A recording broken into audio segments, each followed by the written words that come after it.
चलिए दोस्तों, आज की इस वीडियो में हम लोग मानव नेत्र की चर्चा करेंगे और इससे संबंधित कई तरह के एग्जामों में जो क्वेश्चन करी जाती है उन सारी बातों को हम लोग बेटर से समझेंगे। और एक बात याद रखिएगा, मानव नेत्र जो चैप्टर अपने आप में एक बहुत बड़ा चैप्टर है, इसको समझना बहुत कठिन होता है, लेकिन बहुत ही सिंपल तरीके से मानव नेत्र जो मनुष्य का आंख है, जो हम लोग का आंख है, उसकी पूरे विस्तार, उसकी संरचना को हम लोग आज पढ़ेंगे। ठीक है ना। तो यहाँ पर पिक्चर देखिए मानव नेत्र का, थोड़ा सा आपका इधर उधर है, आप अपने किताब का यूज करके पिक्चर एकदम सही से क्लियरली बना लीजिएगा। ठीक है ना। हाथ से बनाया गया पिक्चर है, कंप्यूटर से नहीं बनाया गया, तो थोड़ा सा इधर उधर आपको दिखाई देगा, लेकिन बेटर से हम लोग समझेंगे। सारी बातें आपको मैं बेटर से आपको समझा दूंगा। ठीक है ना। देखो ये आंख, ये हम लोग की संरचना है, जो आंखवा है ना, इसके भाग को निकाल दिया गया, तो ये आंख की संरचना है। एक आंख क्या किया गया, उठा लिया गया, वही मानव आंख की हम लोग पूरी एक्सप्लेनेशन जानने वाले हैं। ठीक है ना। अब इसमें देखो, सबसे पहली बात, जब मानव आंख, यहाँ पर ह्यूमन आई का मतलब होता है मानव आंख, मतलब मानव नेत्र इसको बोल सकते हैं।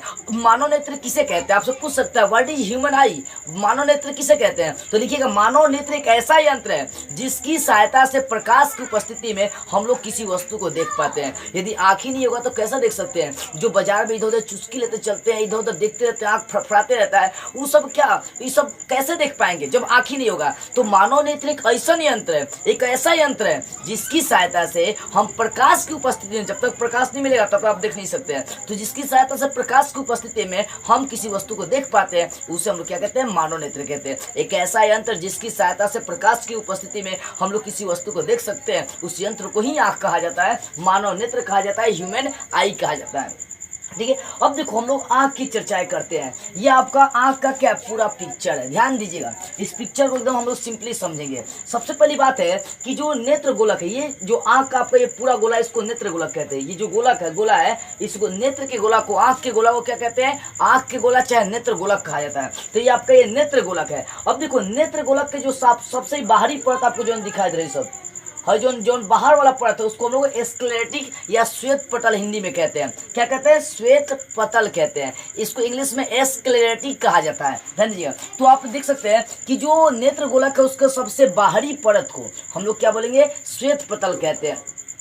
और ये जो परत होता है, ये अपारदर्शी होता है, इसको प्रकाश उल्काश पार नहीं कर सकता है। ये जो परत है, ये क्या होता है, सफेद होता है और अपारदर्शित होता है। देखिए, कानून आंखों में मतलब पिलुआ उलुआ पड़ जाता है, क्या आंखों में घुस जाता है, नहीं घुसता है। क्यों? क्योंकि वो अपारदर्शी होता है, उसको पार नहीं कर सकता है। तो ये जो स्क्लेरेटिक होता है, नेत्र गोलक के सबसे बाहरी परत को हम लोग स्क्लेरेटिक मतलब श्वेत पटल कहते हैं। ठीक है, समझ गए। ये जो बाहरी परत हम लोग का आंख का है, ये क्या कहलाएगा, आपका श्वेत पटल कहलाएगा। ठीक है ना। अब देखो, श्वेत पटल के जो नीचे वाला भाग है, श्वेत पटल के जो नीचे वाला भाग है, उसको हम लोग क्या कहते हैं, क्राइड कहते हैं। क्या कहते हैं, क्राइड कहते हैं। मतलब कहने का मतलब, जो श्वेत पटल के नीचे गहरे भूरे रंग की एक परत होती है, उसको हम लोग क्या कहते हैं, क्राइड कहते हैं। ठीक है ना। तो ध्यान दीजिएगा, तो श्वेत पटल आप समझ गए। श्वेत पटल का मतलब क्या होगा, नेत्र गोलक का जो बाहरी परत है, उसको हम लोग क्या बोलेंगे, श्वेत पटल कहते हैं। अब ध्यान दीजिए, जैसा कर्निया पर हम लोग आते हैं, ये कर्निया, ध्यान दीजिए, ये वाला कर्निया। अब देखो, कर्निया क्या होता है कि श्वेत पटल के नीचे गहरे भूरे रंग की एक परत होती है। ध्यान दीजिएगा,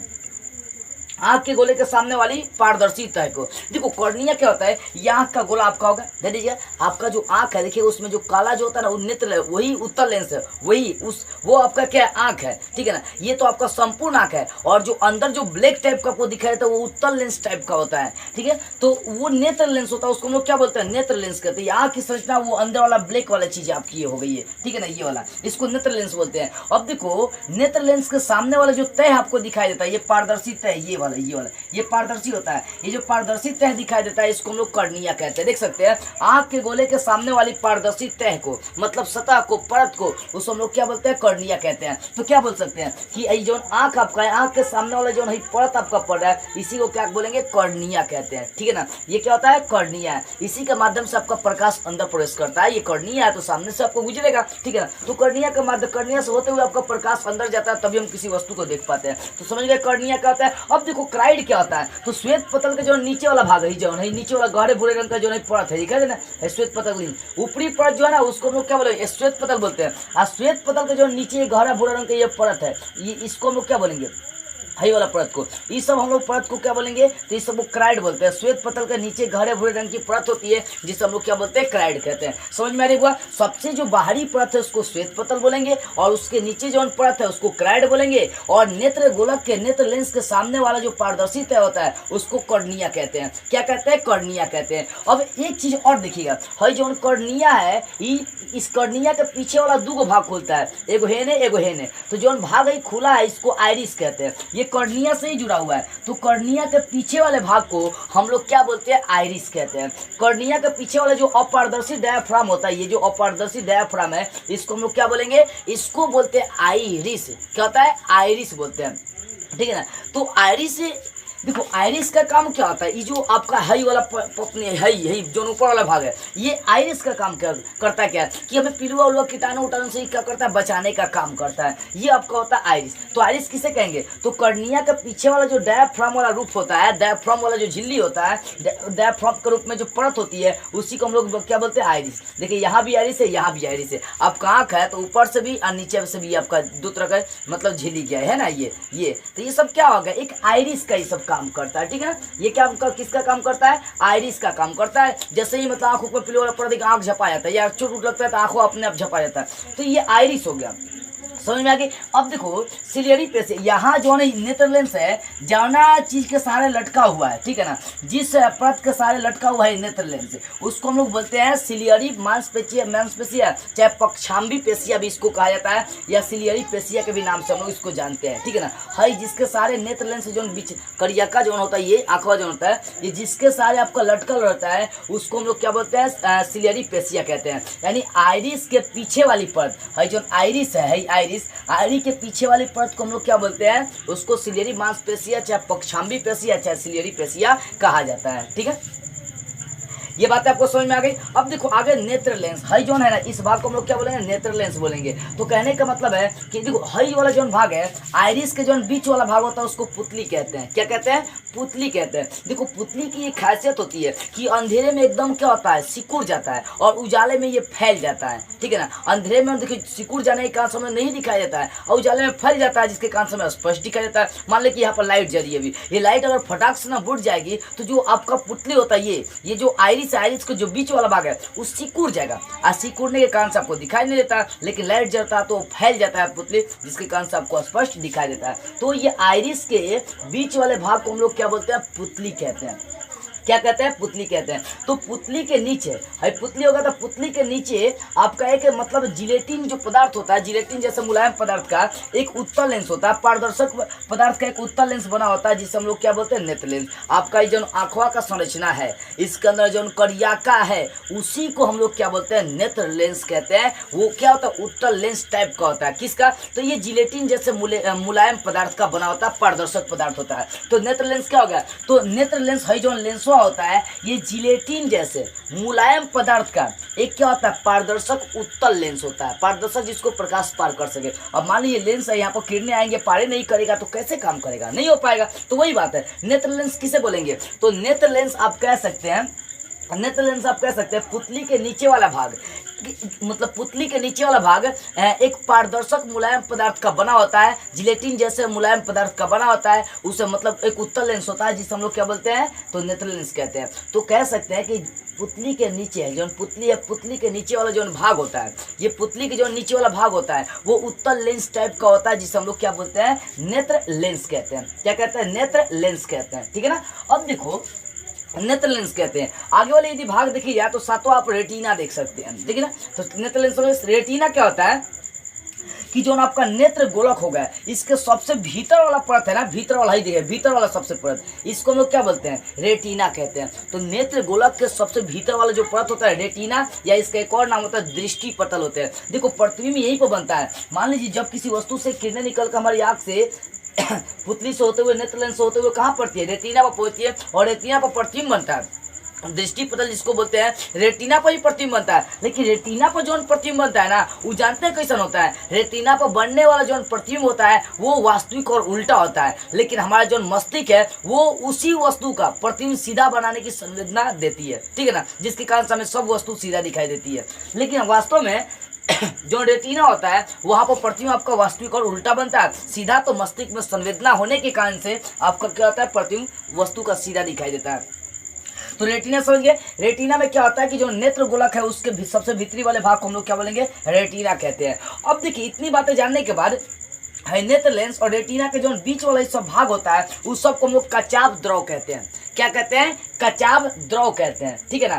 क्या तो नेत्र लेंस और रेटिना जो अंदर वाला भाग है, रेटिना के जो बीच वाला सब भाग है इसको कचाव द्रव कहते हैं। और साथ में नेत्र लेंस और ये कर्निया, इन सब के बीच वाला जो भाग है इस सब हम लोग जलीय द्रव कहते हैं। कि आंखों में कानून चल जाते हैं, पीलू वाला चलता है, आंख में से लोड गिरने लगता है। तो यहाँ पर क्या होता है, जलीय द्रव होता है। तो कर्निया और नेत्र लेंस के बीच वाले भाग को हम लोग जलीय द्रव कहते हैं, लेकिन रेटिना दृष्टिपटल और ये नेत्र लेंस इनके बीच वाले भाग को कचाव द्रव कहते हैं, ठीक है ना।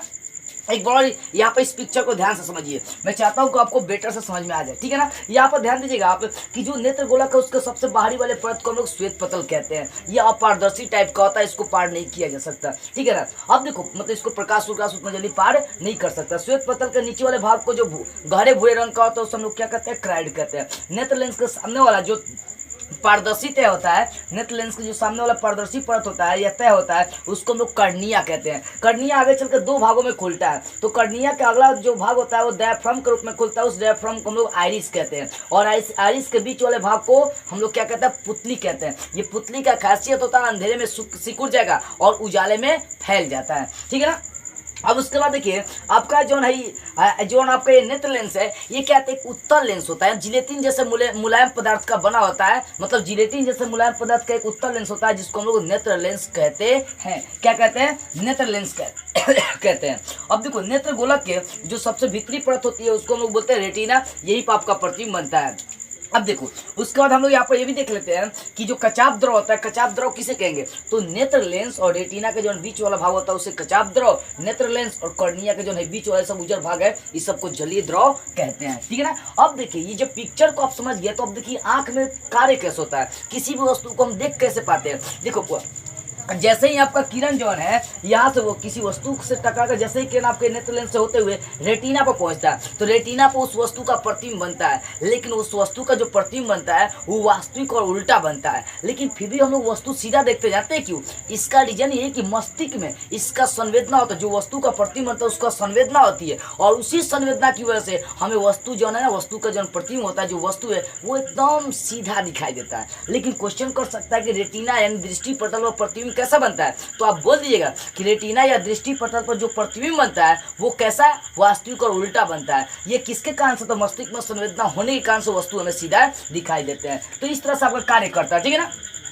तो आंख का कार्य क्या है, जैसे इसके किरण अंदर जाएगा, प्रकाश की किरण जाएगी, रेटिना पर जाएगा, रेटिना पर प्रतिबिंब वास्तविक और उल्टा बनता है। उसका प्रतिबिंब मतलब उसका प्रतिबिंब सीधा बनता है, मस्तिष्क की संवेदना होने के कारण सीधा बनता है, जिसके कारण से कोई भी वस्तु हमें सीधा दिखाई देती है। अब एक बात ध्यान दीजिएगा, हम आंख के सारे क्या करते हैं कि दूर की वस्तु को या निकट की वस्तु को स्पष्ट देख पाते हैं। अब एक बात सोचिए, अब दूर की वस्तु को देखना है तो क्या आपका नेत्र लेंस की फोकस दूरी वही रहेगा? नहीं, फोकस दूरी घटेगा, बढ़ेगा, सिकुड़ेगा, फैलेगा, तो होता ही है ना, ठीक है ना। तो जब निकट या दूर की वस्तु रहता है तो सिलियरी पेशिया क्या करता है, अपने तनाव को घटाएगा, बढ़ाएगा। अब मान लो कि भीड़ है तो पूरा आंख चीर कर पढ़िएगा का, इसको थोड़ा सा आप सिंपली आंख से किताब लेकर पढ़िएगा। जब नहीं दिखे और दूर रहेगा तो थोड़ा सा आपको आंख फाड़ कर देखना पड़ेगा। हाँ, तो यहाँ पर क्या होता है, सिलियरी पेशिया कभी घटती है बढ़ती है, यानी सिलियरी पेशिया का जो तनाव होता है घटेगा बढ़ेगा। जब वो घटेगा बढ़ेगा तो नेत्र लेंस की जो फोकस दूरी होती है वो भी बदल जाती है, जिसके कारण से निकट और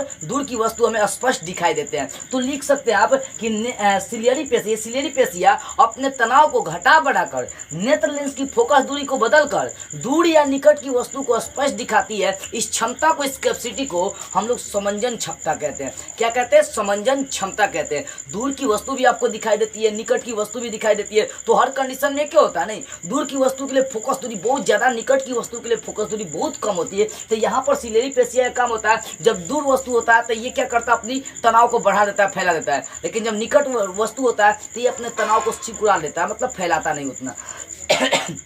ठीक है ना। तो सिलियरी पेशियां अपने तनाव को घटाकर बढ़ाकर दोनों काम करेगी। घटाकर बढ़ाकर, जब दूर होगा तो क्या करेगा, बढ़ाएगा, जब निकट होगा वस्तु तो घटाएगा। तो सिलियरी पेशियां अपनी तनाव को घटा बढ़ाकर नेत्र लेंस की फोकस दूरी बदलकर दूर या निकट की वस्तु स्पष्ट दिखाने का काम करती है। इस क्षमता को हम लोग क्या कहते हैं, समंजन क्षमता कहते हैं। सिलियरी पेशियां अपनी तनाव को घटाएगी बढ़ाएगी, तब नेत्र लेंस की फोकस दूरी चेंज होगी, घटेगी बढ़ेगी। जब घटेगा बढ़ेगा, जब सिलियरी पेशियां अपनी तनाव को बढ़ाएगी तो फोकस दूरी बढ़ेगा और फोकस दूरी बढ़ेगा, और जब वो सिकुड़ाएगी मतलब तनाव को घटाएगी तो फोकस दूरी क्या हो जाएगा, घटेगा। तो वही बात है कि जब तनाव को सिलियरी पेशियां जब तनाव को अपने तनाव को घटाती बढ़ाती है तो फोकस दूरी भी क्या होता है, घट बढ़कर दूर की वस्तु या निकट की वस्तु को स्पष्ट दिखाता है। इस क्षमता को, इस कैपेसिटी को हम लोग क्या बोलते हैं, समंजन क्षमता कहते हैं। ठीक है ना।